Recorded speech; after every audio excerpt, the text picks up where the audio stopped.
యేసుక్రీస్తు దివ్యనామమున కూడి వచ్చినటువంటి మీ అందరికీ వందనములు తెలియజేస్తున్నాను. మరి ఈరోజు చదవబడినటువంటి వాక్య భాగం ద్వారా మనము దేని గురించి మాట్లాడి ఉంటామో మనందరికీ అర్థమై ఉండవచ్చు. ఇది మంచి సమయానికి సంబంధించినటువంటి ఉపమానం గురించి మాట్లాడుతూ ఉంటున్నాం. ప్రపంచంలో క్రైస్తవేతరులకు తెలిసినటువంటి బైబిల్కు సంబంధించినటువంటి అతి కొద్ది విషయాలలో ఏదైనా ఉంది అని అంటే అది రాజు సొలొమోను గురించి అందరికి తెలిసి ఉంటుంది. ప్రపంచంలో అందరికంటే తెలివైన వాడని. అదేవిధంగా ఈ మంచి సమరాయం గురించిన ఉపమానం మొత్తం తెలియకపోయినా కష్టంలో ఉన్నప్పుడు ఆదుకునేవాడిని మంచి సమరాయుడు అంటారని బయట కూడా ఈ పదాన్ని బాగా ఉపయోగిస్తారు. కంప్యూటర్ ఐటీకి సంబంధించినటువంటి ఫీల్డ్లో మాత్రం రెగ్యులర్గా ఈ పదాన్ని ఉపయోగిస్తూ ఉంటారు. ఎప్పుడైతే ఏదైనా సమస్య వచ్చినప్పుడు ఎవరైనా వచ్చి అనుకోని వ్యక్తి వచ్చి సహాయపడినప్పుడు అతడు మంచి సమరుడు అనే వర్డ్ని వాళ్ళకు పూర్తి అర్థం తెలియకపోయినా ఆ పదాన్ని మాత్రము కొద్దిగా ఉపయోగిస్తూ ఉంటారు. ఈరోజు ఈ ఉపమానం ద్వారా మనందరికి తెలిసిందే, కానీ ఇంకా కొంత లోతుగా దీన్ని పరిశీలించి దీని ద్వారా ఏమైనా ఇంకా కొత్త సత్యాలు తెలుసుకునే ప్రయత్నం చేద్దామని నేను దీన్ని ధ్యానించడం జరిగింది. ఈ విధంగా ధ్యానిస్తున్నప్పుడు నాకు కూడా చాలా అనేకమైనటువంటి కొత్త విషయాలు తెలిసాయి. దాన్ని పంచుకోవాలని నేను ఈరోజు ఆశపడుతూ ఉంటున్నాను. ఇక్కడ ఒకసారి చిన్నగా నేను ఎవ్రీ టైం చెప్పినట్టుగా ఈ ఉపమానం అంటే మనకి ఇందులో ఒక 3 భాగాలు ఉంటాయి.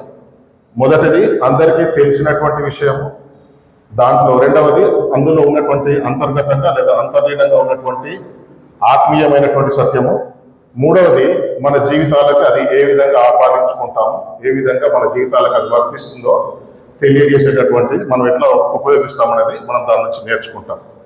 దీంట్లో కూడా ఒక వ్యక్తి ప్రయాణం చేయడము, దొంగల చేతికి చిక్కడము, అతను ఇబ్బంది పడడం అనేది ఇది మన జీవితాల్లో మనము గ్రహిస్తున్నటువంటి విషయము. గ్రహించినటువంటి విషయాలు మనం తెలుసుకునే ప్రయత్నం చేద్దాం. ఈరోజు మనం యాక్చువల్గా మనం మాట్లాడుకున్న అంశానికి నేను అనుకున్నటువంటి పేరు ఆచారమా లేక ఆత్మీయత.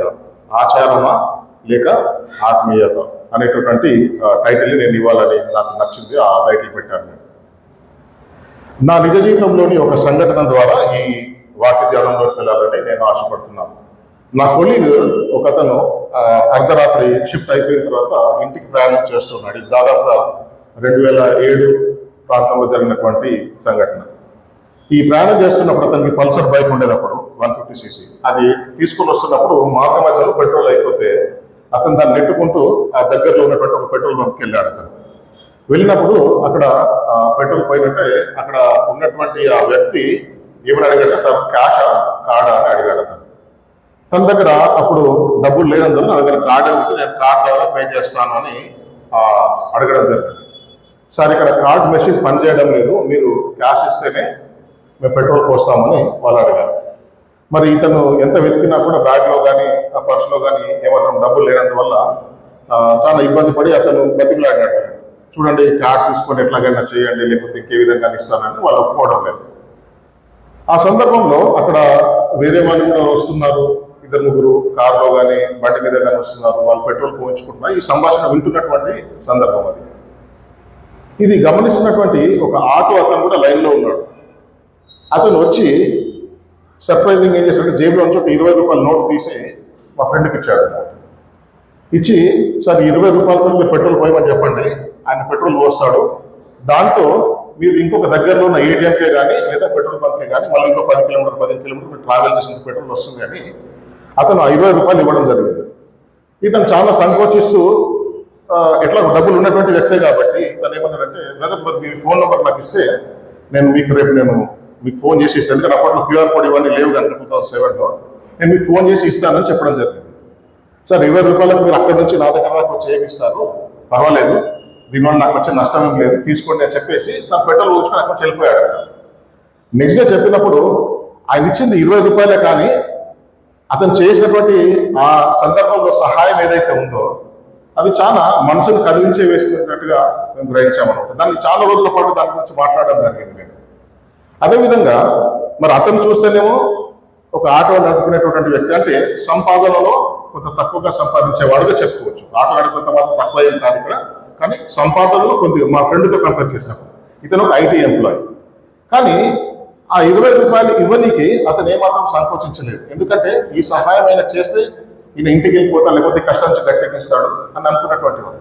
కనుక అది చెప్పినప్పుడు నేను ఇది ధ్యానం చేసినప్పుడు నేను దాన్ని ఒకసారి నేను గుర్తుంచుకున్నాను. ఏంటంటే అతను ఒక మంచి సమరయుడు వల్ల అక్కడ వచ్చి నా ఫ్రెండ్కి అక్కడ సహాయం చేసినట్టుగా మనం గమనిస్తాం.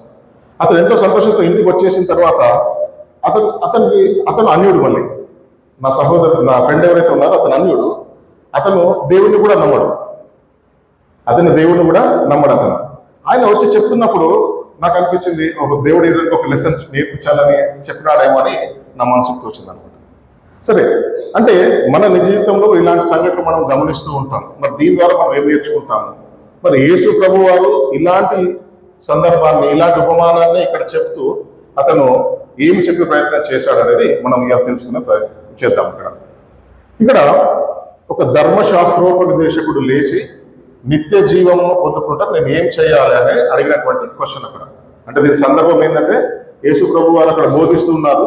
ఒక ధర్మశాస్త్రోపదేశకుడు లేచాడు. అంటే ధర్మశాస్త్రాన్ని క్షుణ్ణంగా పరిశీలించి దాన్ని బోధించ సమర్థుడైనటువంటి వాడు ఒకటి లేచి యేసు ప్రభువుని అడుగుతున్నాడు, నిత్య జీవాన్ని పొందడానికి ఏం చేయాలి? అంటే ఈరోజు ఈ వాక్య భాగం యొక్క దీనికి అర్థాలు మనం గ్రహిస్తే మనకేం తెలుస్తుంది అనమాట? నిత్య జీవితానికి ఎట్లా పోవాలో మనకు తెలిసిపోతుంది ఇక్కడ. ఒకవేళ మనం పోలేకపోతున్నామంటే ఏం చేస్తామో కూడా తెలిసిపోతుంది అనేది నాకు అర్థమైంది. నేనైతే అది నేర్చుకున్నాను అన్నమాట. Ticket to eternal life. ఒకవేళ మీకు ఆ టికెట్ కావాలంటే మరి ఏం చేయాలో దీని ద్వారా తెలుసుకున్నాను.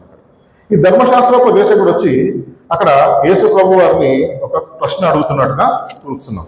అంటే ఈ యూదులకు ఉన్నటువంటి ఒక అది మంచి అనొచ్చు, అది లేకపోతే అది కొంత ఇబ్బందికరమైనటువంటిది అయినా అనొచ్చు. కానీ వీళ్ళకి ఏంటంటే ఏదైనా రూల్ ఉంటే ఆ రూల్ బుక్ ని పాటించాలి అంతే. ఏదైనా ఒక రూల్స్ చెప్తే ఆ రూల్స్ అని తూచా తప్పకుండా పాటించడం మాత్రమే వాళ్ళకి తెలుసు. అంతే. దేవుడు ఏమంటాడంటే మీరు పుదీనాలో సోపులో కూడా 10వ వంతు చెల్లిస్తున్నారు అంటున్నారు. అంటే ఏదనమాట, వాళ్ళకి ఏదైనా ఒక రూల్ చెప్తే ఆ రూలు అంతనే పాటించాలి. ఇంకా మీరు బైబిల్లో కొన్ని సందర్భాల్లో చూస్తే ఏంటంటే విశ్రాంతి దినమున నడవ తగినటువంటి దూరంలో ఉన్నటువంటిది ఒలీవల కొండ అని రాసి ఉంటుంది అక్కడ. అంటే ఈ విశ్రాంతి దినం రోజు ఎంత నడవాలో కూడా వాళ్ళు డిఫైన్ చేసి పెట్టుకున్నారన్నమాట. అంటే అలా పద్ధతి ప్రకారం నడవడం మాత్రం వాళ్ళకి తెలుసు. పరిధి దాటి నడవాలంటే వాళ్ళకి అది ఇష్టం ఉండదు, వాళ్ళది చేయదు. కనుక ఈయన ఒక ఉద్దేశంతో ఏం అడుగుతున్నారంటే మరి నిత్య జీవ పోరాటం ఏం చేయాలో చెప్తే అదేదో నేను చేసేస్తాను అనే ఉద్దేశంతో. మరి దేవుడు ఏం చెప్తున్నాడు? మరి మీ బైబిల్లో అంటే ధర్మశాస్త్రంలో ఏమని రాయబడి ఉంది అని ఒక ప్రతి ప్రశ్నగా అతన్ని అడుగుతున్నట్టుగా దాన్ని గమనిస్తాం. అడిగినప్పుడు తను ఏం చెప్తున్నాడు అంటే నీ పూర్ణ హృదయంతోనూ, నీ పూర్ణ ఆత్మతోనూ, నీ పూర్ణ శక్తితోనూ దేవుడైన యెహోవాని ప్రేమించాలి, అదేవిధంగా నిన్ను వలె నీ పొరుగు వారిని ప్రేమించండి అని చెప్తున్నట్టుగా. స్టార్ట్ ఏంటంటే మొత్తం తెలుసు కాబట్టి అతను అడిగిన ప్రశ్నకి ఇమీడియట్ గా అతను ఆ రెస్పాన్స్ అనేది ఇచ్చినట్టుగా మనం అక్కడ గమనిస్తాం. కనుక మరి ఆన్సర్ ఒక ప్రశ్న అడిగాడు, దానికి సంబంధించిన ఆన్సర్ కూడా దానికి దొరికింది. కానీ ఇక్కడ ఈ ధర్మశాస్త్రోపదేశకుడు చేసినటువంటి ఒక 3 పనులు ఇక్కడ మనం చూడొచ్చు. ఒకటి ఏంటంటే, ఒకటి అతనికి ఒక రైట్ ఇంటెన్షన్ తోటి రాలేదు, ఒక సదుపాయంతో అక్కడికి నిలబడలేదు. అక్కడ ఏ విధంగానైనా యేసు ప్రభు వారిని చిక్కులో పెట్టాలి, లేకపోతే అతని నుంచి ఒక తప్పు ఆన్సర్ తెచ్చుకొని తద్వారా తన మీద ఒక నేరారోపణ చేయొచ్చు అనేటువంటి ఒక ఉద్దేశంతో అక్కడికి వచ్చినటువంటి వాడు అనమాట. సో కనుక అది మొదటి తప్పు, అతను చేస్తున్నటువంటి మొదటి తప్పు. రెండవది ఏంటంటే, ఇక్కడ నాకే అంత తెలుసు, లేకపోతే నా సర్వశాస్త్రం తెలుసు అని అక్కడ నిరూపించుకోవాలన్న ఒక ఉద్దేశంతో, అంటే he want to prove himself basically. So ఆ ఉద్దేశంతో తను ఏం చెప్తున్నాడు అంటే, మరి నా పొరుగు వారు ఎవరో మీరు చెప్పండి అని ఒక క్వశ్చన్ అడుగుతున్నాడు. సో కనుక అంటే ఆయన ఇంటెన్షన్ ఏంది? పొరుగు వాడు ఎవరో తెలుసుకుంటే నేను ఆ పొరుగు వాడిని పోయి ప్రేమిస్తాను. అంటే ఇక్కడ ఏం చేస్తున్నాడంటే ఒక బౌండరీని నిర్మించాలని నిర్ణయిస్తున్నాడు. అంటే నాకు చెప్పండి, వీళ్ళు నా సహోదరులు, నేను వాళ్ళను ప్రేమిస్తాను. ఒకవేళ వీళ్ళు నా సహోదరులు కాకపోతే నేను వాళ్ళను ప్రేమించను. అంటే ఏంది? తన చుట్టూ ఒక గోడను నిర్మించాలనో, లేకపోతే తన చుట్టూ ఒక బౌండరీ నిర్మించుకొని ఆ బౌండరీలో ఉండాలనేటువంటి ఒక ఉద్దేశంతో అతను ఉంటున్నాడు. కానీ యేసుక్రీస్తు ప్రభు వారు ఏం చేస్తున్నారంటే, అతను ఈ బౌండరీస్ ఏవైతే ఉన్నాయో వాటిని చెరిపేసి ఒక దానికి ఉన్నటువంటి ఒక పరిధిని చెప్పాలనే ఉద్దేశంతో దేవుడు అక్కడ యేసుక్రీస్తు ప్రభు వారు ఆన్సర్ దానికి చెప్తూ ఉంటున్నాడు. ఈయనేమో మనకు ఒక చెప్పండి, ఈ 4 పేర్లు చెప్పండి, ఆ 4 నేను ప్రేమిస్తాను. ఇప్పుడు నేను ఈ వాక్యంలోకి వెళ్ళే ముందు నేను కొద్దిగా ఆలోచించినప్పుడు నాకు వచ్చినటువంటి ప్రశ్న, మీరు కూడా ఒకసారి ఆ ప్రశ్న గురించి మీరు ఈ వాక్య ధ్యానం అంతా కూడా ఆలోచించండి. దాన్ని బట్టి మనము ఏం తెలుసుకునే ప్రయత్నం చేస్తాం చివరిలో మాత్రం. ఇందులో ఒక ధర్మశాస్త్రోపదేశకుడు ఉన్నాడు. అదేవిధంగా ఇక్కడ ఆ ప్రయాణం చేసినటువంటి వ్యక్తి ఉన్నాడు. మరి అక్కడ చర్చిలో పనిచేసినటువంటి ఆలయంలో పనిచేసినటువంటి ఆ శాస్త్రులు, ఆ లేవీయులు, ఆ యాజకుడు ఉన్నాడు. అదేవిధంగా ఆ సత్రం యొక్క యజమాని ఉన్నాడు, ఒక మంచి సమరయుడు ఉన్నాడు. ఇన్ని క్యారెక్టర్స్ మధ్యలో మన క్యారెక్టర్ ఏమిటి? ఈరోజు మనం ఆ ధర్మశాస్త్రోపదేశకుని వలె ఉన్నామా, లేదా మంచి సమరయుని వలె ఉన్నామా, లేదా ఆ గాయపడినటువంటి వ్యక్తి వలె ఉన్నామా, ఆ యాజకుని వలె ఉన్నామా, లేదా లేవీని వల్ల ఉన్నామా, లేకపోతే ఆ సత్రపు యజమాని వల్ల ఉన్నామా? ఒకసారి ఆలోచించుకోండి. ఈ ప్రశ్నను నేను నా ఫ్రెండ్ని అడిగాను. మన టీం మెంబర్స్లో ఒక ఫ్రెండ్ని అడిగాను అనమాట. ఎక్కువ ఆలోచించకుండా చెప్పాడు నాకు, నేను మంచి సమరయుడిని అని చెప్పాడు అనమాట. సంతోషం అని నాకు కూడా అనిపించింది. ఎందుకంటే నాకు కూడా అదే అనిపించింది, నేను కూడా మంచి సమరయుడు లాంటి వాడిని అనిపించింది. ఎందుకంటే మనం ఎవరైనా ప్రేమించాం, ఎవరైనా చేయొద్దని నీకు ఉపయోగించాం కదా, అందుకని అందరం కూడా మనం మంచి సమరయుడు లాంటి. సో కనుక మనం అదేందో తెలుసుకునే ప్రయత్నం చేద్దాం. సో ఇతనికి ఉన్నటువంటి రెండవ తప్పుడు ఆలోచన ఏంటి అంటే, యేసు ప్రభు వారిని చిక్కులు పెట్టాలని, ప్లస్ తన చుట్టూ తన ఒక గిరి గీసుకోవాలంటే ఒక దురుద్దేశంతో ఉన్నాడు. అంటే అది చెప్తే నేను చేద్దాం అనుకుంటున్నాను. కానీ ఇతను చేసినటువంటి ఒక మంచి పని కూడా ఉంది. ఇతను మాట్లాడిన సంభాషణలో ఈ రెండు మనకు నచ్చినటువంటి విషయాలు. కానీ మనందరం కూడా ఆమోదయోగ్యముగా ఉండేటటువంటి విషయం ఏంటంటే, ఆ రోజు అతను నా పొరుగువాడు ఎవడని ఒకరు అడగకపోయి ఉంటే ఈ రోజు కూడా మన పొరుగువారు తెలుసుకునే ప్రయత్నం మనం చేయకపోతుంటాం. ఎందుకంటే మన ఆలోచనలో, మన పరిధిలో మన పొరుగువారు అంటే మనకు తెలిసినటువంటి వారు, మన ఇల్లు పొరుగువారు, ఓకే, మన స్నేహితులు, ఇలా ఉంటుంది. అంటే మనకు కూడా ఒక పరిధి ఉంది, తెలియకుండానే ఉంది. ఇది మనం కావాల్సుకొని చేసినామని నేను అనట్లేదు, కానీ మనము అప్రయత్నంగానే, అనాలోచితంగానే మనకంటూ ఒక పరిధిని నిర్ణయించుకున్నాము. ఇప్పుడు మనకు ఎవరికైనా సహాయం చేయాల్సి వచ్చింది అనుకోండి, రోడ్డు మీద పోయే వాళ్ళకి ఎవరికైనా మనం పోయి ఎవరికైనా డబ్బులు ఇస్తాం, ఇవ్వం, జనరల్గా ఇవ్వం. ఎందుకంటే మనకు తెలిసినటువంటి వాళ్ళు కాదు కాబట్టి. అంటే వాళ్ళు ఇస్తారో ఇవ్వరాలో కాకపోయినా సరే మన తెలిసినటువంటి వారికి ఎక్కువగా మనం సహాయం చేసేటువంటి పరిస్థితి ఉంది. కనుక మరి అతను అడిగినటువంటి ఈ ప్రశ్న వల్ల ఈరోజు మన పొరుగు వారు ఎవరు, దాన్ని ఎట్లా నిర్వచించుకోవాలి అనేది కూడా మనం నేర్చుకునే ప్రయత్నం చేద్దాం ఇక్కడ. అయితే ఇక్కడ వచ్చినప్పుడు యేసు ప్రభు వారు ఏం చెప్తున్నారంటే, ఒక మనుషుడు యెరూషలేము నుండి యెరికోకు దిగిపోవచ్చుండగానే ఆ ఉపమానాన్ని స్టార్ట్ చేస్తూ ఉంటున్నాడు. ఇక్కడ మనం దీన్ని అంతా చేస్తే ఇదంతా తెలిసినటువంటి విషయం కనుక నేను ఈ సాధారణమైన విషయం మీద నేను ఎక్కువగా కాన్సన్ట్రేట్ చేయదలుచుకోలేదు. ఆత్మీయ దాని ఇన్సైడర్ దాని గురించి కొద్దిగా ఆలోచించే ప్రయత్నం చేద్దాం. ఇక్కడ యెరూషలేము దేవుని సన్నిధికి సాదృశ్యంగా ఉంటుంది, యెరికో అనేది ఈ లోకానికి సంబంధించినట్టుగా ఉంటుంది అనమాట. కనుక ఇతను ఎక్కడి నుంచి ఎక్కడికి వెళ్తున్నాడు? దేవుని సన్నిధి నుంచి దూరంగా వెళ్తూ ఉంటున్నట్టుగా మనం గమనిస్తాం. అంటే కిందికి దిగి ప్రయాణం అయిపోతుంది. కొంత ఈ జియోగ్రాఫికల్ గా కూడా దీన్ని గమనిస్తే ఏంటంటే, యెరూషలేము పట్టణము సముద్ర మట్టానికి దాదాపు 2500 అడుగుల ఎత్తులో ఉంటుంది. అదే యెరికో పట్టణము సముద్ర మట్టానికి 800 అడుగుల దిగువన ఉంటుంది. దాదాపు 3200, 3300 స్టీప్, అంటే ఏటవాలుగా ఉండేటటువంటి ప్రదేశం. ఈ రెండింటి మధ్యలో వచ్చి దూరం చూస్తే దాదాపు 20-24 కిలోమీటర్ల దూరం అంతా ఉంటుంది ఈ మధ్యలో. అయితే నేను ఊరికే గూగుల్ చేశాను, అసలు నిజంగా ఇదంతా భయంకరమైనటువంటి రోడా అంటే, ప్రపంచంలో 10 ఏటవాలు ప్రదేశాలు ఏవైనా ఉన్నాయి అంటే, ఒక 2 సిటీస్ మధ్యలో ఉన్నటువంటి రోడ్స్ ఏవైనా ఉన్నాయంటే అందులో ఇది 6వదిగా ఉన్నట్టుగా నేను గమనించాను. 5వది 6వదిగా ఉన్నట్టుగా గమనించాను. అంటే మీరు ఎక్కడ ఇంటర్నెట్ లో వీలవుతే చూడండి, దీనికి సంబంధించిన ఫొటోస్ అక్కడ ఉన్నాయి. ఆ రోడ్ ఎట్లా ఉంటుంది అనేది చాలా పర్వతాలతో, అది ఎటువంటి సౌకర్యాలు లేకుండా ఉన్నటువంటి ప్రదేశంగా ఉంటుంది అనమాట. అదంతా కూడా మీకు యెరూషలేము పట్టణం, దాని చుట్టుపక్కల ప్రాంతాలన్నీ కూడా రాళ్లతో నిండినటువంటి ఒక రకమైనటువంటి పర్వతాలతో, చిన్న చిన్న గుట్టలతో నిండి ఉన్నటువంటి ప్రదేశం. మరి అలాంటి ప్రదేశంలో ఈ వ్యక్తి అక్కడి నుంచి ఇక్కడికి వస్తున్నట్టు యేసు ప్రభు వారు ఆ ఉపమానంలో ఎన్నుకున్నారు. సరే, ఇప్పుడు ఇక్కడ క్వశ్చన్ ఏంటంటే, ఈ వ్యక్తి దేవుని నుంచి దూరంగా వెళ్తూ ఉంటున్నాడు. అతను అంటే దేవుని సన్నిధి యెరూషలేములో ఉంది. మరి ఇహలోకం అనేది, అంటే లోకం వైపు వెళ్ళడం అనేది యెరికోకు సాదృశ్యం అయితే, ఈ వ్యక్తి దేవుని నుంచి దూరంగా వెళ్తున్నట్టుగా మనం గమనిస్తాం. అంటే ఎప్పుడైతే మనం దేవుడి నుంచి దూరంగా వెళ్తున్నామో ఆటోమేటిక్గా మనం సాతానుకి దగ్గరగా కూడా వెళ్తాం. ఎందుకంటే లోకానికి దగ్గరగా ఉన్నాము అని అంటే మనం సాతానికి దగ్గరగా ఉన్నాం. ఎందుకంటే అది మనం ఇహలోక పరంగా జీవిస్తున్నామంటే మరి సాతాను ఎప్పుడైనా సరే మనల్ని అది శోధించడానికి. ఈ వ్యక్తి వెళ్తూ ఉంటున్నప్పుడు ఏమవుతుందంటే, అక్కడ ఆ దొంగల చేతికి చిక్కి అతను కొట్టబడిన వాడై తనకు సంబంధించినటువంటి విడిచిపెట్టాడు. 3 క్యారెక్టరిస్టిక్స్ మాత్రం చెప్పారు. అక్కడ డబ్బులు తీసుకున్నారని, ఇంకా వేరే అక్కడ డిఫైన్ చేయలేదు. కానీ ఇక్కడ అతని బట్టలు తీసేసుకున్నారు, అతన్ని కొట్టారు, కొర ప్రాణంతో విడిచిపెట్టినట్టుగా ఉంది అక్కడ. అంటే ఆలోచించండి, ఇక్కడ ఇది ఒక ఆత్మీయ స్థితికి, ఒక మానవుని యొక్క ఆత్మీయ స్థితికి మనం దీన్ని సరిపోల్చుకొని చూసినట్లయితే, మరి ఈ బట్టలు అనేవి ఏంటి అంటే ఒక డిగ్నిటీకి సంబంధించినటువంటి, అంటే మన గౌరవానికి సంబంధించినట్టు. ఈ బట్టలు లేకపోతే ఎట్లా ఉంటాం మనం? ఆ బయట ఎవరైనా బట్టలు ధరించినటువంటి వ్యక్తిని చూసినప్పుడు మనం ఒక రకమైన అసహ్య భావంతో ఉంటాం. లేకపోతే ఇతను చిన్నవాడు, ఇతను పేదవాడు, ఇతను దరిద్రుడు, మనతో ఉండనటువంటి వాడు, ఇట్లాంటి అన్ని కూడా మనం దాన్ని అంటే ఏంటంటే మనం ధరించేటటువంటి బట్టలు ఏవైతే ఉన్నాయో అది మన దర్పానికి, మన హోదాకి ఒక చిహ్నంగా ఉంటున్నట్టుగా మనం గమనిస్తాం. ఎప్పుడైతే మరి ఈ దొంగలు ఇది తీసేసుకున్నారు అంటే ఏంటి అంటే మనకున్నటువంటి ఐడెంటిటీని, అంటే సాతాను ఏం చేస్తుందనంటే ఎప్పుడైతే మనం పాపంలో పడేస్తుందో మనకు ఉన్నటువంటి ఐడెంటిటీ ఏదైతే ఉంటుందో ఆ ఐడెంటిటీని అది తీసేస్తుంది అనమాట. కనుక తీసేయడం వల్ల ఏమవుతుంది, ఇంకా పాపంలో పడ్డ వాళ్ళందరూ కూడా ఒకే రకమైనటువంటి వాళ్ళుగా ఉన్నట్టుగా మనం గమనిస్తాం. దీనికి సంబంధించినటువంటి ఒక చిన్న లేఖన భాగాన్ని నేను చెప్పే ప్రయత్నం చేస్తాను. ఇక్కడ పాపము చేసి మరి మనము ఒకటే స్థితిలో ఉంటున్నామని తెలిసేటటువంటి ఇక్కడ వాక్యాన్ని మనం ఇక్కడ చెప్పే ప్రయత్నం చేస్తున్నాం.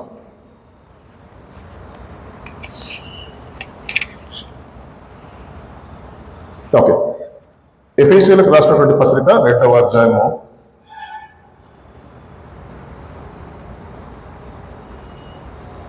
1వ వచనము. ఎఫెసీయులకు రాసినటువంటి పత్రిక 2వ అధ్యాయము 1వ వచనంలో, మీ అపరాధముల వలనను పాపముల వలనను మీరు మృతులై ఉండిరి, మనము అపరాధములు మృతులై ఉండగా క్రీస్తుతో కూడా జీవింపజేసామని ఇక్కడ చెప్పబడి ఉంటుంది.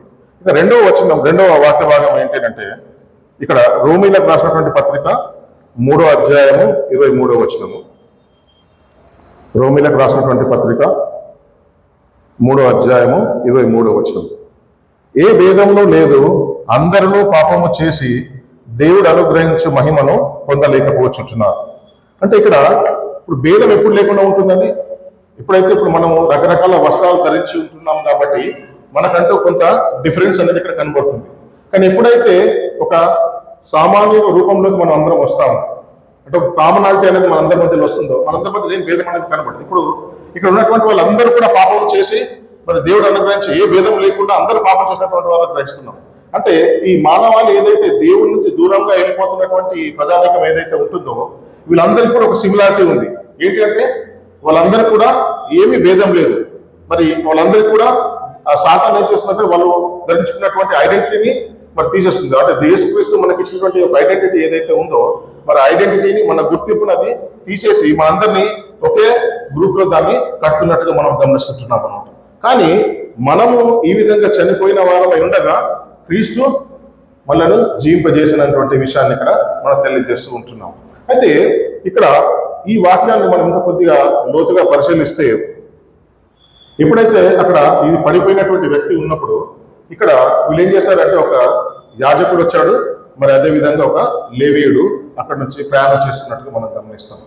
వీళ్ళు ప్రయాణం చేస్తూ ఉన్నప్పుడు వీళ్ళిద్దరు ఏం చేశారంటే అక్కడికి వచ్చినప్పుడు వాళ్ళని చూసి అటుగా వెళ్ళేది అని తెలుగులో ఉంది, ఇంగ్లీష్లో అయితే other side of the road అని రాసి ఉంది అనమాట. అంటే మీకు మన పాత నిబంధనల గ్రంథం ప్రకారం మనం చూస్తే ఏంటంటే ఒక శవమును ముట్టినప్పుడు వాళ్ళు ఎలాంటి ఆచారాలను వాళ్ళు పాటించాలి, ఎన్ని రోజులు వాళ్ళు పాలనకు దూరంగా ఉండాలి, వారు అపరిశుద్ధులుగా ఉంటారనేటువంటి ఒక విషయాన్ని అక్కడ క్లియర్ గా చెప్పినట్టుగా మనం గమనిస్తాం.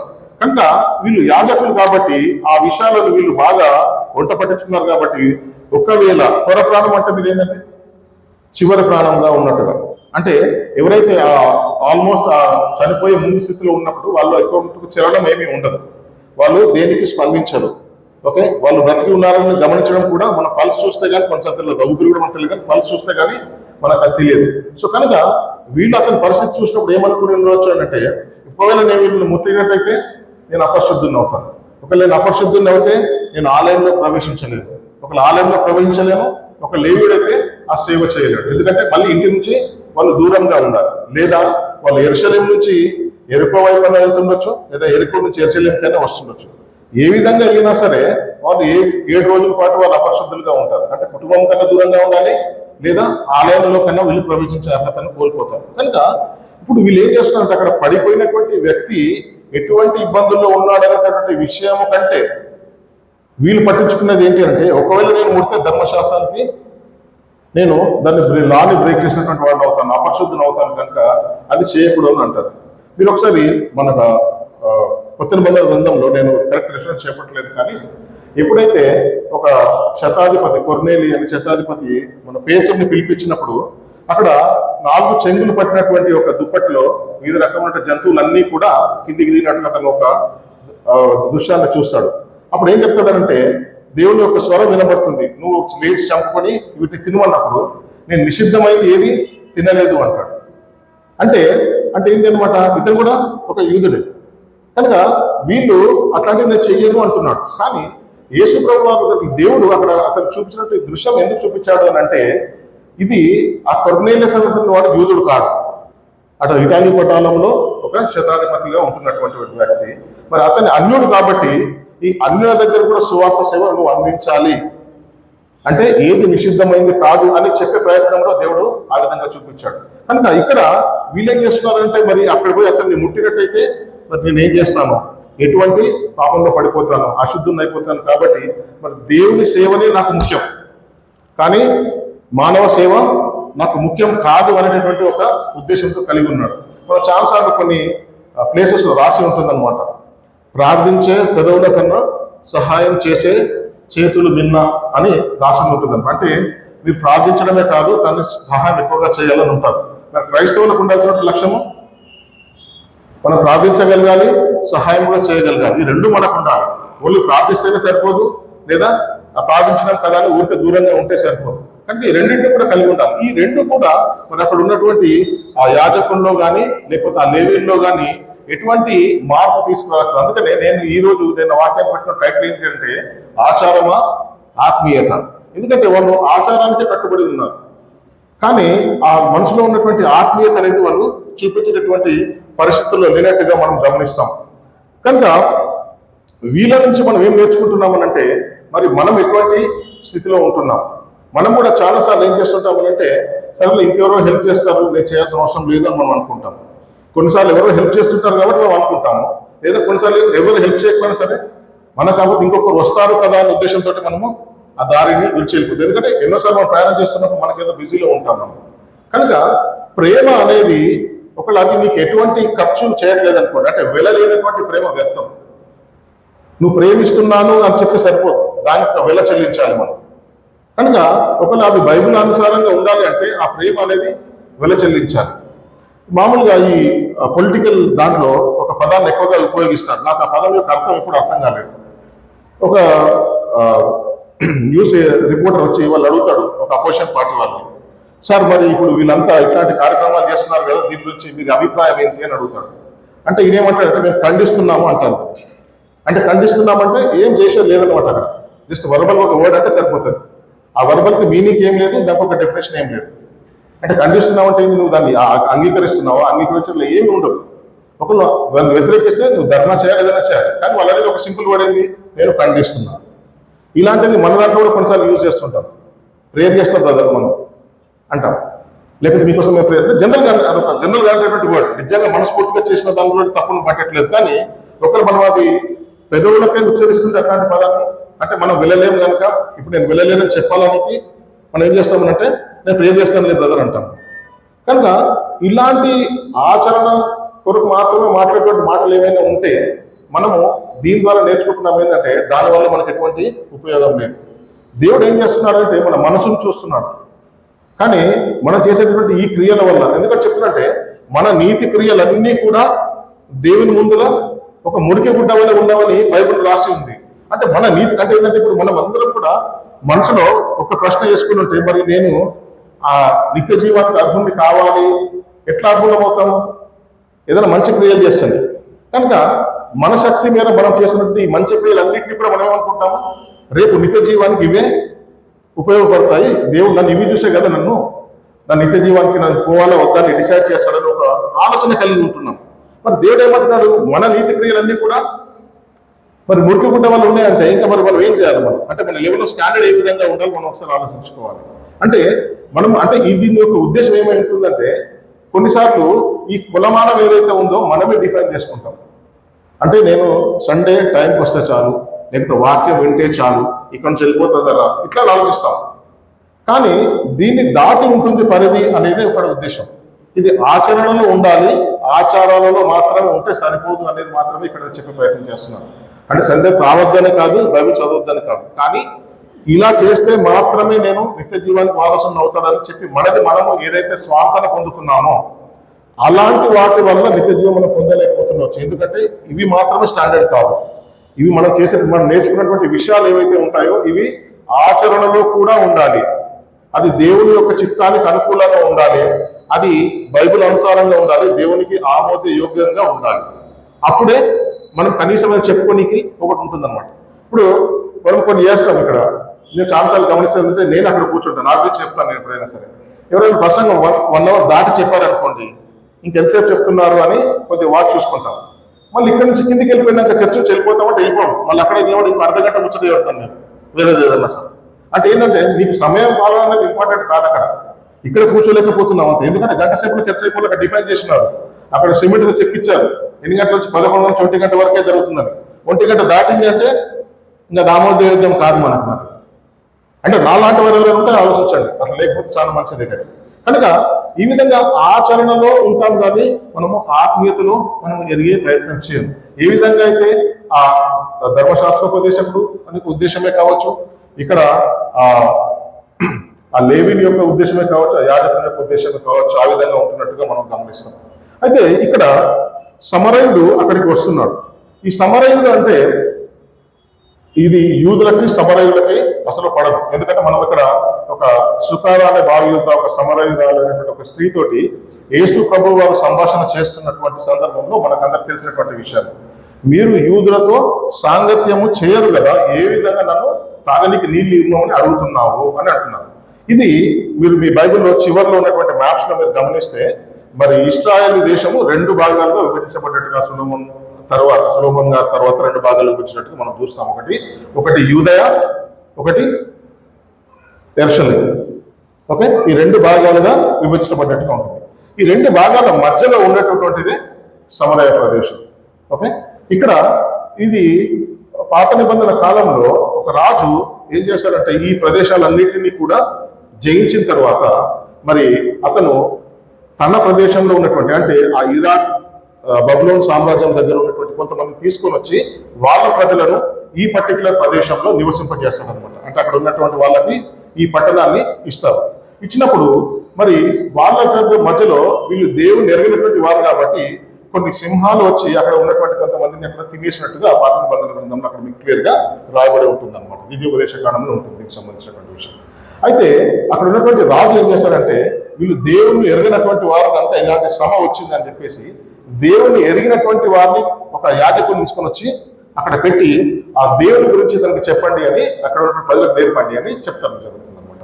తద్వారా మరి ఇక్కడ ఉన్నటువంటి జనాంగము, ఆ అన్య జనాంగము, ఈ యూద జనాంగము మిశ్రిత జనాంగంగా అక్కడ తయారవుతున్నట్టుగా ఉంటుంది. అంటే వీళ్ళు వాళ్ళ దేవతలను, వాళ్ళు వీళ్ళ దేవతలను ఆరాధించడము. ఈ విధంగా ఏమవుతుందంటే ఆ యూదయ జనాంగం అనేది ఏమైందంటే ఒక మిశ్రిత జనంగా తయారైంది. ఇక్కడ సమరయ ప్రాంతంలో ఉన్నటువంటి వాళ్ళు మాత్రమే.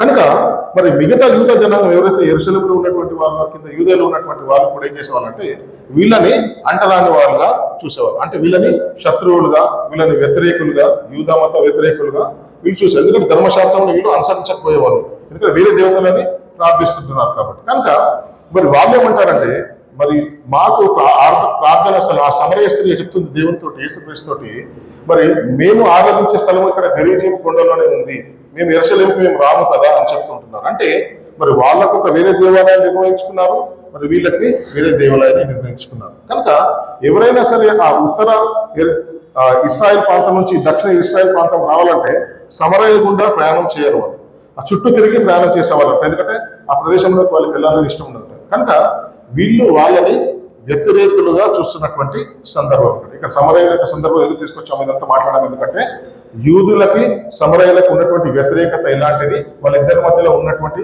ప్రాబ్లం ఏంటి, వాళ్ళిద్దరి మధ్య ఘర్షణ సంబంధించినటువంటి విషయాలు ఏమిటో మనం తెలుసుకునే ప్రయత్నం చేస్తాం. మరి ఇలాంటి వ్యక్తి అక్కడికి వచ్చాడు. వచ్చినప్పుడు ఇక్కడ పడినటువంటి వ్యక్తికి బట్టలు లేనట్టుగా మనం గమనిస్తాం.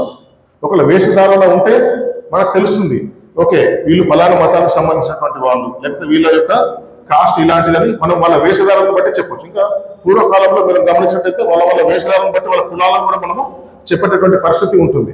కనుక అదేవిధంగా అప్పుడు అక్కడ ఉన్నటువంటి వ్యక్తికి ఒక బట్టలు దోచుకోబడ్డాయి అంటే ఏంటంటే, ఇక్కడ వచ్చినటువంటి సమరయానికి అక్కడ పడి ఉన్నటువంటి వ్యక్తి యొక్క జాతి ఏమిటనేది, లేకపోతే అతని యొక్క మతం ఏమిటనేది, అతను ఏ జాతీయుడు అనేటటువంటి విషయాన్ని గ్రహించేటటువంటి పరిస్థితి లేదు. అంటే మరి సమరయుడు ఒకరు సమరుడు అనుకుని హెల్ప్ చేశాడేమో మనం అనుకుంటుండొచ్చేమో. కనుక అక్కడ పడినటువంటి వ్యక్తి మాట్లాడడం లేదు, నేను యూదులను చెప్పుకోనికి లేకపోతే సమరులను చెప్పుకోనికి అవకాశం లేదు అక్కడ. రెండవది ఏంటంటే అతనికి ఎటువంటి వస్త్రధారణ కూడా లేదు. కనుక అతను ఏ జాతీయుడు, ఎవరికి సంబంధించిన వాడు తెలుసుకునేటువంటి ప్రయత్నం అనేది మనం చేయడం చాలా కష్టం అట్లాంటిది.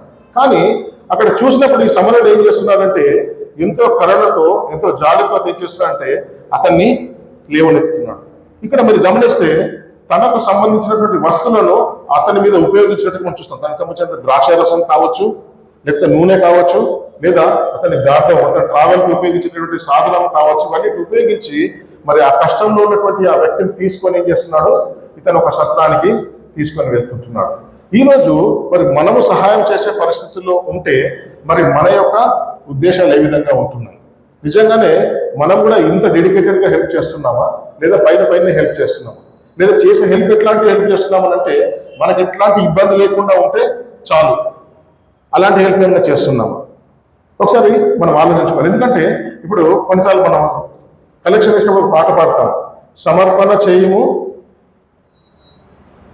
ఈ దేవునికి నీ హృదయము, ధనము, దేహము. ధనం ఒకటిస్తే సరిపోతుంది కదా, మరి కలెక్షన్ గురించి పాడుతున్నామంటే కాదు. ఎందుకంటే మనము సమర్పించుకుంటున్నాము అని అంటే ఏమేమి సమర్పించుకోవాలి? మన ధనాన్ని సమర్పించుకోవాలి, మన సమయాన్ని సమర్పించుకోవాలి, మన దేహాన్ని కూడా సమర్పించుకోవాలి. అందుకని ఇంతకుముందు నేను ఉపయోగించిన పదం ఏంటంటే మీ ప్రేమ వెల చెల్లించనిది అయితే అది వ్యర్థం. కనుక మనం ఏదైనా ప్రేమిస్తున్నాము అని అంటే ఎదురుగా వెళ్ళబడి వీళ్ళు మంచి శ్రమ చేయబెట్టుకుంటూ చూసుకుంటూ నేను ప్రేమిస్తున్నాను చెప్పండి, సరిపోతుందేమో. ఏదైనా కొనియకపోతే అది ప్రేమ కాదు, ఆప్యాయత చూపించకపోతే ప్రేమ కాదు, మనం సమయాన్ని వెచ్చించకపోతే ప్రేమ కాదు. సమయాన్ని ఫోన్ ఎత్తకుండా చూడండి ఒకసారి, ఎవరిదైనా ప్రేమలో కాదు తెలిసిపోతుంది మనకి కదండి. అంటే వాళ్ళు ఫోన్ చేయగానే ఇమీడియట్గా ఫోన్ ఎత్తాలి, 2-3 రింగులు కాకముందే. అంటే ఏంటంటే మనం వాళ్ళ మీద అఫెక్షన్ అనేది చూపిస్తున్నాం, ఆప్యాయత అనేది, ప్రేమ ఉందని మన విషయాలు చూపిస్తున్నాం. ఎవరు ఫోన్ ఎత్తారు చెప్పండి? ఎవరంటే మనకి ఇష్టం లేదో, ఎవరి మీద మనకు ప్రేమ ఉండదో వాళ్ళ ఫోన్ ఎంత ఈజీగా మనం ఎత్తాం, పర్లేదు మన తర్వాత చూద్దామని అంటాం. దానివల్లనే మనకు తెలుస్తుంది ఎవరి మీద ప్రేమ ఉంది, ఎవరి మీద ప్రేమ లేదు. కనుక ఇక్కడ ఈ సమరయుడు ఏం చేస్తున్నారంటే తనకున్నటువంటి ధనాన్ని, తనకున్నటువంటి సమయాన్ని, తనకున్నటువంటి సమస్తాన్ని ఆ వ్యక్తి కొరకు దారపోస్తున్నట్టుగా మనం గమనిస్తాం. అక్కడికి వెళ్ళిన తర్వాత తనకు సంబంధించినటువంటి ఆ 2 దేనారంలో ఆ పూటకున్న వాళ్ళకి ఇచ్చేసి తను ఏం చెప్తున్నాడంటే నేను మరలా వస్తాను, ఈ దారిలో వచ్చినప్పుడు మరి దీనికి సంబంధించిన ఇంకేమైనా ఎక్కువ ఖర్చు ఏదైనా అవుతే ఆ ఖర్చును నేను చెల్లిస్తానట్టు చెప్పినట్టుగా మనం అక్కడ గమనిస్తాం. కనుక మనం దీన్ని బట్టి ఏం చేస్తాడు, ఒక సంపూర్తి హృదయంతో మనం చేయకపోతే ఇలాంటి పనులు మనం చేయలేము. ఎప్పుడైతే మనం డెడికేటెడ్ అంటే మనస్ఫూర్తిగా చేయమో అప్పుడు హాఫ్ హార్టెడ్గా చేస్తే ఇంత సంపూర్తిగా ఉండవు పనులు ఎప్పుడైనా సరే. కానీ మన మనసుకు తెలుసు ఏంటి అంటే నేను సంపూర్తిగా చేశానా లేదా, దేవునికి అయితే తెలుసు మనం ఉండాలి. కనుక మరి మన లెక్క చూసినప్పుడు తెలిసిపోతుంది, నువ్వు హాఫ్ హార్టెడ్గా చేసావంటే లాభం లేదు అక్కడ. ఆ మనిషిని నమ్ముతాడేమో కానీ మరి తీర్పు దినమందు మరి అది మనకి ఏ విధంగా కూడా ఉపయోగపడదు. కనుక మనము ఈ దాని ద్వారా మనం ఏం తెలుసుకునే ప్రయత్నం చేస్తున్నాం ఒకసారి గమనించండి. మళ్ళీ ఒకసారి నేను ఆ క్వశ్చన్కి వెళ్తున్నాను, మొదటి క్వశ్చన్కి. మరి ఈరోజు మీరు ఆ ధర్మశాస్త్రోపదేశకుని వల్ల ఉన్నారా, లేకపోతే మంచి సమరయుని వల్ల ఉన్నారా, గాయపడ్డ వ్యక్తి వల్ల ఉన్నారా, ఆ సత్రపు యజమాని వల్ల ఉన్నారా, లేకపోతే ఆ యాజకుడు లేకపోతే లేవిని వల్ల ఉన్నారా, లేదా దొంగల వల్ల కూడా ఉన్నారు? దొంగలు అంటే మనం దోచుకునే వాళ్ళని ఉద్దేశం కాదు ఇక్కడ.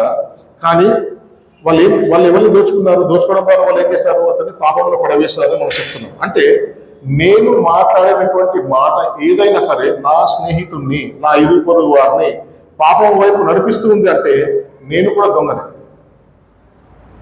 ఆ బ్రదర్ మీ గురించి చెప్పింది నాకేం నచ్చలేదు అని ఇక్కడ నేను ఇట్లా ఏమన్నా చేశాను అనుకోండి, అంటే ఏంటనమాట ఆ వ్యక్తిలో నేను ద్వేషాన్ని రగిలిస్తున్నాను అనమాట. అంటే నేను ఆ వ్యక్తిని దేవుడి నుంచి దూరంగా తీసుకెళ్తున్నాను అన్నమాట.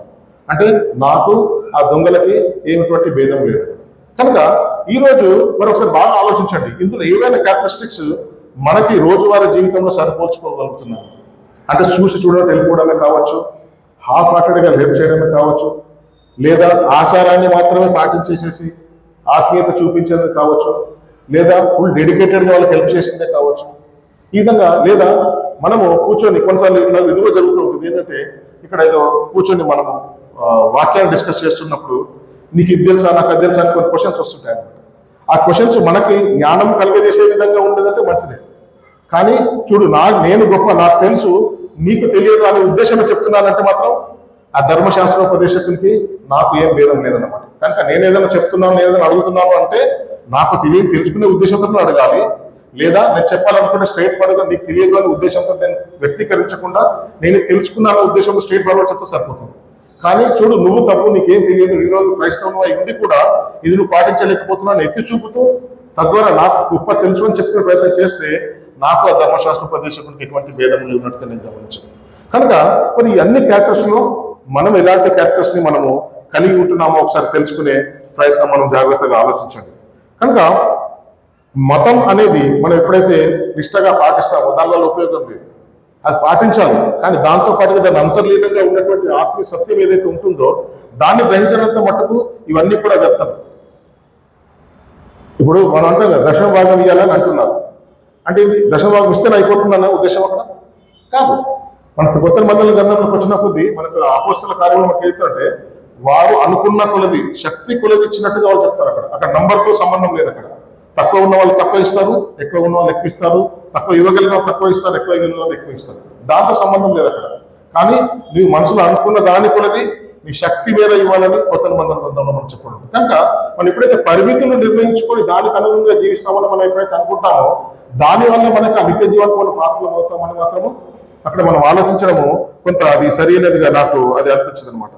ఇంకోటి ఏంటంటే మనం చాలాసార్లు ఇలాంటి క్రియలు చేసి మనం ఏమనుకుంటామంటే మనం ఏదో చేసేస్తున్నామో అనుకుంటాం. నాకు ఒకసారి ఈ దాదాపు 2005 సంవత్సరం 15 సంవత్సరంలోనో ఫ్రాన్స్లో ఒక టెర్రరిస్ట్ అటాక్ జరిగింది. ఫ్రాన్స్లో ఒక టెర్రరిస్ట్ అటాక్ జరిగింది. వాళ్ళు మెషిన్ గన్స్ తీసుకొచ్చి అక్కడ ఉన్న వాళ్ళందరినీ కాల్ చేసినప్పుడు ప్రపంచం అంతా కూడా ఈ ఫ్రాన్స్ సంఘీభావాన్ని చూపించడానికి అందరి ప్రొఫైల్ పిక్చర్స్ ఫ్రాన్స్ ఫ్లాగ్తో పెట్టుకున్నారు. అంటే ప్రొఫైల్ పిక్చర్లో ఆ ఫ్రాన్స్ దేశం యొక్క ఫ్లాగ్ని పెట్టుకోవడం జరిగింది అనమాట. ప్రే ఫర్ ఫ్రాన్స్ అని ఇట్లా పెట్టుకుంటారు. ఓకే, లేకపోతే ప్రే ఫర్ ఇజ్రాయెల్ అని మనం పెట్టుకుంటాం కదా కొన్నిసార్లు ఇట్లాంటి. అంటే దీనివల్ల మీ ఉద్దేశం ఏమిటి? ఏమైనా కష్టపడుతున్నా ఫ్లాగ్ పెట్టుకోగానే పని అయిపోతుంది. ఎందుకంటే అక్కడ నేను చూసాను ఏంటంటే ఆఫీస్లో ప్రతి ఒక్కరు అలాగే పెట్టుకున్నారు. వాళ్ళ వాట్సాప్ ప్రొఫైల్ కావచ్చు, ఫేస్బుక్ ప్రొఫైల్ కావచ్చు, వాళ్ళు పెట్టుకున్నారు.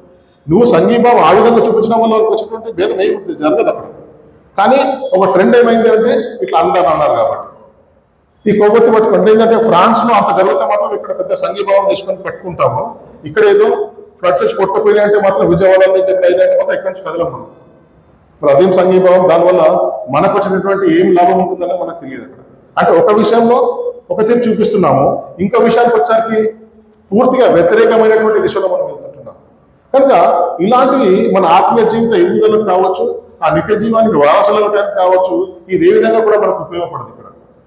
సో కనుక మనం అలాంటి ఆచారాలలో మునిగిపోకుండా మరి ఎలాంటి మనం కలిగి ఉంటే మనం ఇది తెలుస్తుందో మనం ఒకసారి ఎలాంటి మరి మనము ఆత్మీయత కలిగి ఉండి మరి వాక్యానుసారంగా ఏ విధంగా చేస్తే మనకు తెలుస్తుందో మనము తెలుసుకునే ప్రయత్నం చేయాలి ఇక్కడ. కనుక ఇక్కడ మనం జాగ్రత్తగా గమనిస్తే ఏంటంటే మరి మనము ఏ విధంగా ఉన్నాం. ఒకవేళ మనమే పాపంలో పడి ఉన్నటువంటి వ్యక్తి వలె ఉంటే మనం ఏం చేయాలి? ఎందుకంటే అతను చేయగలిగింది ఏమి, ఎందుకంటే కొర ప్రాణంతో అంటే ప్రాణం మాత్రం ఉంది, ఇంకా పోలేదు. అంటే physically he's alive but spiritually he's dead. అంటే ఆత్మీయంగా మాత్రం చనిపోయినటువంటి స్థితిలో ఉంటుంటాం మనము, శారీరకంగా అంతా బాగానే ఉంటాం మనం. కనుక ఒకవేళ అలాంటి స్థితిలో ఉంటే మనము సహాయాన్ని కోరి మరి అందుకున్నటువంటి సహాయం ద్వారా మనము త్వరగా బలం అందుకుని ఆత్మీయంగా ఎదిగేటటువంటి ప్రయత్నం మనం చేయాలి. ఒకవేళ మనము ఈ ఆచారాలలో మునిగి ఉంటే, అంటే ఇప్పుడు ఈ విధంగానే ఉండి, ఇప్పుడు ఒక ఎగ్జాంపుల్కి ఏ విధంగా ఆచారాల్లో మునిగి ఉంటాం అనేది నేను చెప్తాను. ఇక్కడ ఏంటంటే జనరల్గా ఈ చర్చ అయిపోయిన తర్వాత మనం ఎవరితో మాట్లాడతాం? మళ్ళీ నాకు తెలిసిన 10 మందితోనే మాట్లాడతాను నేనైతే. ఎవరైనా కొత్త వాళ్ళు చర్చకు వచ్చిన ఫస్ట్ టైం వచ్చినటువంటి వాళ్ళు ఎంతమంది పలకరిస్తున్నాం? మీ పక్కన కూర్చున్నటువంటి సహోదరి కానీ సహోదరుడు కానీ ఎలాంటి సమస్యలలో ఉన్నారా అని మనం తెలుసుకునే ప్రయత్నం చేస్తున్నాము. ఎందుకంటే ఇప్పుడు ఇక్కడ మనం గమనించండి, ఆ సత్రపు యజమాని ఏదైతే ఉంటున్నారో అక్కడ వచ్చినటువంటి వాళ్ళకి వాళ్ళు ఉపచారం చేస్తున్నట్టు మనం గ్రహిస్తాం. మరి దేవుడు ఈ ఆలయాలను సత్రంగా మనకు చూపిస్తుంటున్నాడు. ఇక్కడ వివిధ రకమైన సమస్యలతో దేవుడు ఇక్కడికి నడిపించబడేటువంటి వ్యక్తులు ఎవరైనా ఉంటే, వాళ్ళ జీవితంలో ఎటువంటి సమస్యలైనా ఉంటే, మనం దీని తర్వాత ఓన్లీ ఆరోగ్యకరమైన విషయాలే మాట్లాడుతున్నామా, లేకపోతే వారికి సంబంధించినటువంటి ఇంకే విధమైన సమస్యల గురించి మనం మాట్లాడి ఏదైనా సహాయం చేయడానికి మనకు ఉపయోగపడుతుందో తెలుసుకునే ప్రయత్నం చేస్తున్నాం, ఒకసారి గమనించండి. అలా చేయకపోతే మరి సత్రానికి వస్తున్నటువంటి వాళ్ళకి ఆ మంచి సత్రపు యజమాని వల్లే మనం ఏమైనా చేయగలుగుతున్నామా? చేయలేకపోతే మరి ఏం లాభం లేదు ఇక్కడ. ఎందుకంటే దేవుని యొక్క సంఘము ఒక శరీరం వల్లే ఉంటుంది. మరి ఒక అవయవం ఏదైనా ఇబ్బంది కలిగినప్పుడు అది మనకు తెలిస్తే మనం తెలుసుకునే ప్రయత్నం చేయాలి. దాన్ని చాలాసార్లు మనం గమనిస్తాం, కొంతమంది మాత్రం ఏంటంటే కొత్త వ్యక్తులందరితో మాట్లాడిస్తూ ఉంటారు. మనం కూడా కొత్త పరిచయాలను పెంచుకోవాలి, ఆత్మీయతలు ఎదగాలి, తద్వారా ఆత్మీయ సహవాసం వాళ్ళని మరింత మందిని ఆహ్వానించే విధంగా ఉండాలి. కానీ నేను నా ఆత్మీయ సంతృప్తి కొరకే వచ్చి నేను మాత్రం వాక్యం విని పాటలు పాడి వెళ్ళిపోతున్నాను అంటే అది మంచిది, తప్పేం లేదండి. కానీ దానితో పాటుగా ఇక్కడ చేయగలిగినటువంటి ఇంగితరమైనటువంటి సేవ ఏదైనా ఉంటే ఆ సేవలో మనం వినియోగించుకోబడాలనేదే నా ఉద్దేశంతో ఈ మాటలు చెప్తున్నట్టుగా నాకు గమనించండి. అదేవిధంగా మరి ఒకవేళ మనము మంచి సమరయుని వలె ఉంటున్నాం. మరి మంచి సమరయుని వలె ఉంటున్నామా అంటే ఇక్కడ ఉద్దేశం ఏమిటంటే మరి క్రీస్తును ధరించుకొని మరి మన నిజ జీవితంలో క్రీస్తుని పాటిస్తూ ఎల్లవేళలా మన జీవితంలో దాన్ని మన క్రియల ద్వారా ప్రస్ఫుటింప చేయగలగాలి, ఇతరులకి చూపించినటువంటి ప్రయత్నం చేయాలి. అంటే అది ఫిజికల్గా కనబడాలి. అక్కడ మనకి ఇక్కడ ఓన్లీ అనుకొని ప్రార్థన చేస్తే వెళ్ళిపోతున్నట్టుగా మనం గమనిస్తలేం. కానీ అక్కడ ఆ వ్యక్తి ఏం చేస్తున్నారంటే జాగ్రత్తగా అక్కడ ఉండి ఆ వ్యక్తిని తీసుకొని తన గార్ధవం మీద పెట్టుకొని తనకు సంబంధించినటువంటి ఆ ద్రాక్ష రసాన్ని ఆ నూనెని అతనికి ఇచ్చి మరి అదేవిధంగా తనకు సంబంధించిన కొంత ధనాన్ని కూడా అక్కడ వెచ్చించి మరి తెలుగు ప్రయాణంలో మరింకేదైనా అవసరం ఉంటే మళ్ళీ చెల్లిస్తాను అంటున్నాడు. మరి దేవుడు ఈరోజు మనకు ఎన్నో ఈవులను ఇస్తుంటున్నాడు, మనకెన్నో తలాంతులు ఇస్తున్నారు. మరి మనకి ఇచ్చినటువంటి ఈ తలాంతులు అంటే దేవుడు తలాంతులు అంటే ఇక్కడ ఇది ఆత్మీయ వరాలు నా ఉద్దేశం కాదు, కానీ మనందరికీ కూడా దేవుడు పరిశుద్ధాత్మను అనుగ్రహించాడు, మనందరికీ కూడా దేవుడు వాక్యాన్ని అనుగ్రహించాడు. మరి దీని ద్వారా ఎవరన్నా ఆత్మీయంగా ఎదుగుదలకు ఉపయోగపడుతున్నామా?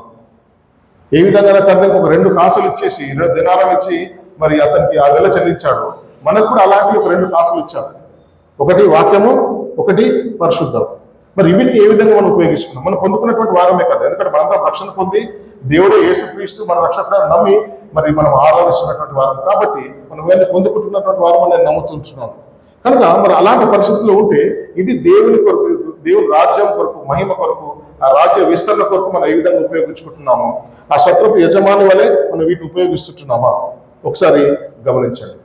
ఓకే, అదేవిధంగా ఒకవేళ మనం ఖాళీ తెలుసుకొని ప్రశ్నించే వారముగా మాత్రమే ఉన్నాము అంటే ఏ విధంగా అయితే ఆ ధర్మశాస్త్రోపదేశకుడు లేచి మరి ఇతరులను ప్రశ్న అడిగేసి తనకు తెలుసు అనేటువంటి ఉద్దేశాన్ని వ్యక్తీకరించేటటువంటి ఆలోచన ఏదైతే ఉందో అలా ఏమన్నా మనం ఉన్నాము.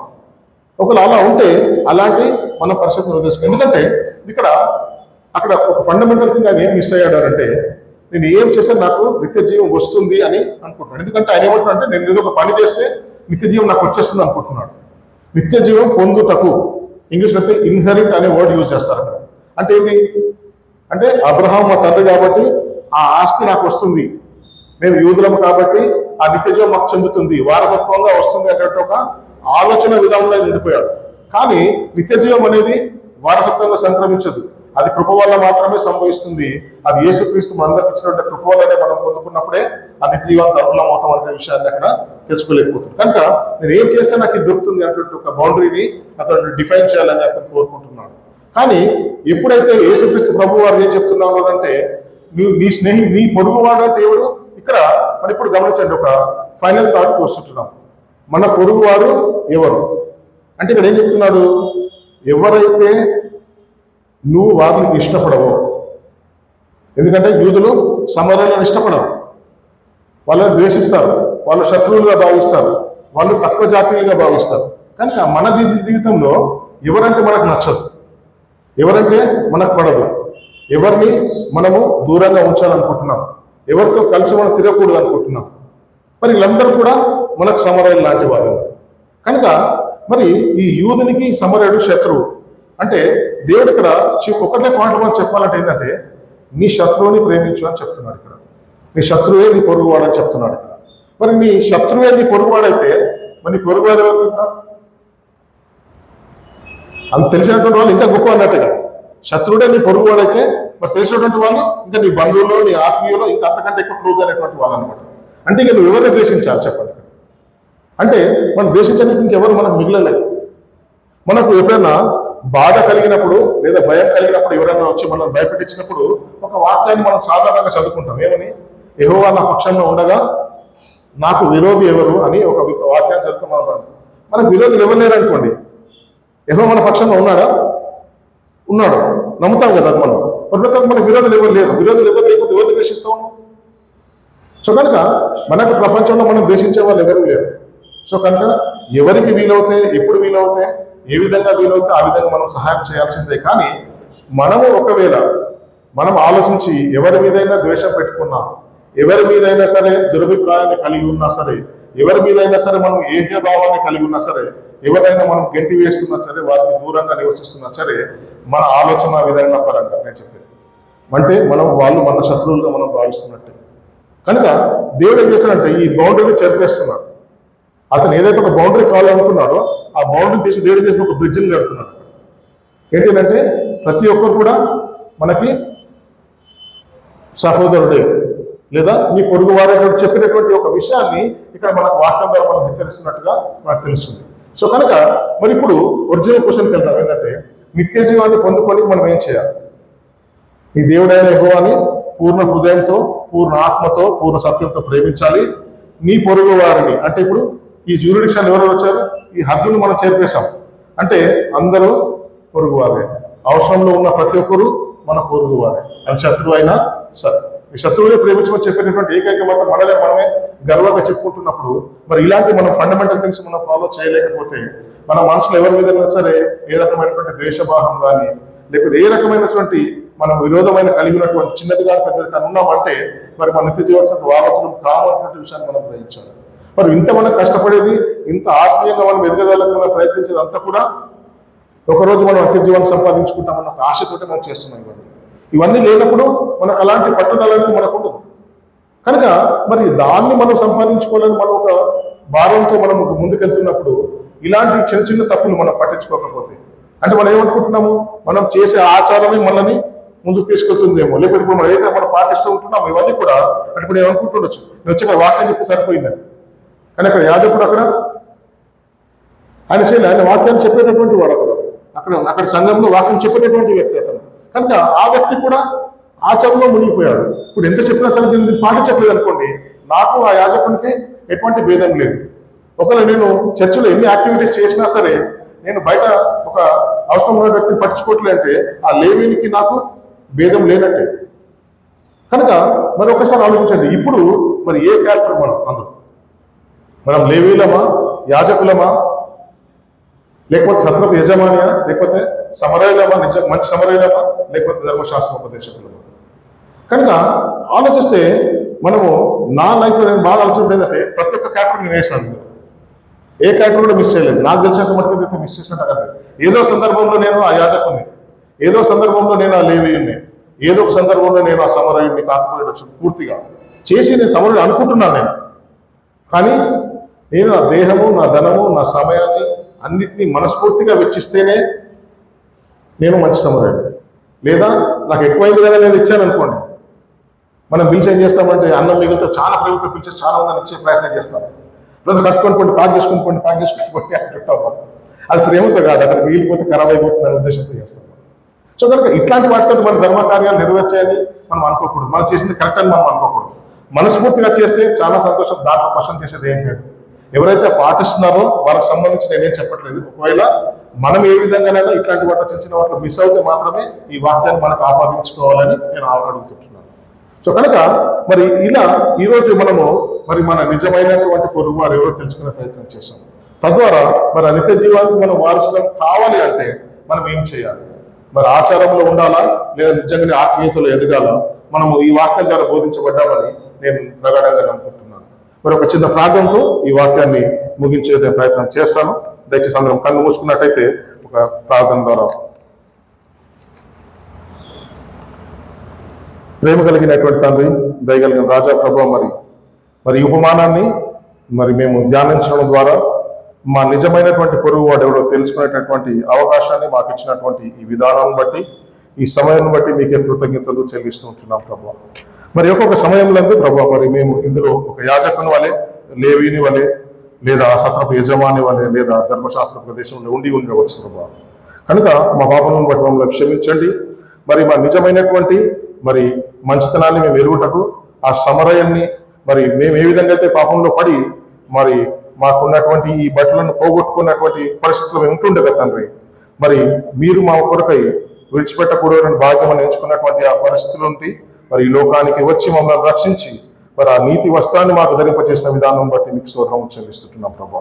మరి ఈ మంచి సమరయాన్ని వల్లే మేము జీవించినట్లు, మరి మంచి ఉద్దేశాలను కలిగి వాక్యంలో ఎదుగునట్లు, మరి ఈ రోజు మాకు అనుగ్రహించినట్టు ఈ అవకాశం బట్టి మీకే కృతజ్ఞతాస్తుతులు చెల్లిస్తూ యేసుక్రీస్తు నామమున తండ్రిని అడిగి బ్రతిమలాడుకుంటున్నాము.